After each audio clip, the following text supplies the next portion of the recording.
Hi guys, ng araw. Bale, tayo lang mag-isa ngayon umakyat. Aakyat pa lang pala, aakyat ang Upper Pusog dahil wala si Jake. Trail learners na kasama natin. Kaya tayo muna. Solo mode muna tayo, solo mode. Yun ang aakyatin natin, aahunin.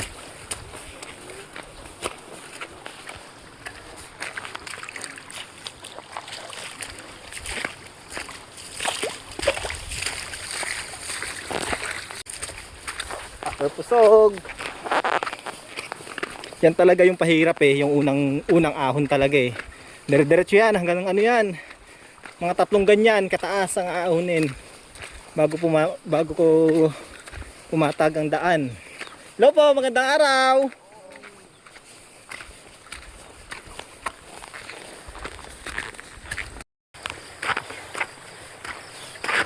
Aroy, madulas din pala tong tsinelas ko.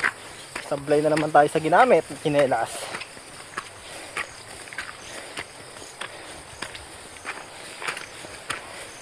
Pasasanpat. Lalakas din tayo sa pag-ahon.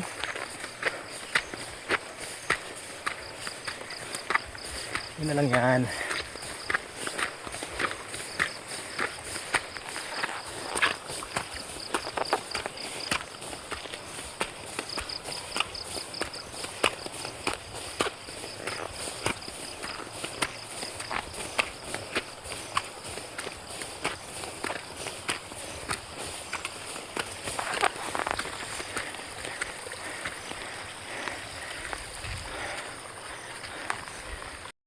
Thank you Lord.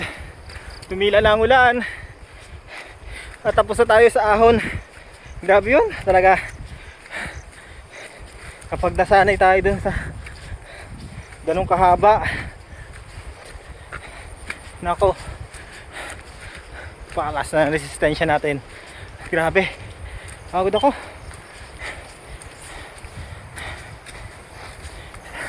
Patag tayo, pahinga. Pinapahinga na to. Sa ahon uli. Ahon uli yan pagtapos. Tapos pababa, tapos ahon uli. Yan, sige. Hindi ka nagka-gym ha. Ito na, double purpose.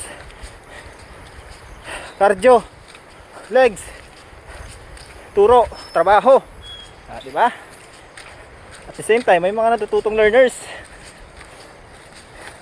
Tayo nga lang mag-isa talaga ngayon. Tayo kasama. Ng umaga guys, walang kasama. Tuloy lang. Nakasal na ng loob. First time umakyat mag-isa dito. Whew! Akala ko last na ahon na. Pero hindi pa pala. Ito ang pinakalas. Then touchdown na tayo. Magtuturo na tayo. Yan. Alright.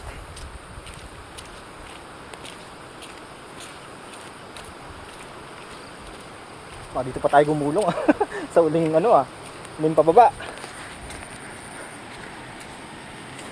Sa damo para safe tayo. Yan. So guys,